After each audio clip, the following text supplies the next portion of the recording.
Դանակով մի հարված կրծքավանդակին, երկուսը պարանոցին։ Մասիսի բնակիչներից մեկն է պատմում, թե մարտի 25-ին ինչ է տեղի ունեցել իրենց քաղաքում։ ՆԳՆ-ն հայտնում է, որ այդ օրը ժամը 14:20-ին ոստիկանության Մասիսի բաժին է ներկայացել 75-ամյա մի տղամարդ եւ հայտնել, որ կես ժամ առաջ դանակահարել է նախկին կնոջը։ Նախնական տվյալով խանդն է եղել սպանության պատճառը, տղամարդը ձերբակալվել է։ Շոկի մեջ են Մասիսում։ Բնակիչներից մեկն ասում է, սպանությունից 1 ժամ առաջ այս սեղանի շուրջ ձերբակալվածի հետ նստած են եղել։ Տարօրինակ պահվածք չի նկատել, չգիտի, թե ինչու է նախկին կնոջ տուն գնացել։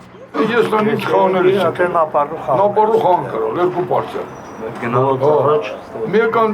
Մեկան где-то 10 պակաս, 4 տարի, երկացեք ասեմ դեքենամ տորմը, պապապեն չմ ներդրել։ Մասիսում խոսում են, որ Արցախյան վերջին պատերազմում որդուն կորցնելուց հետո հոգեկան անհավասարակշիռ վիճակում էր տղամարդը։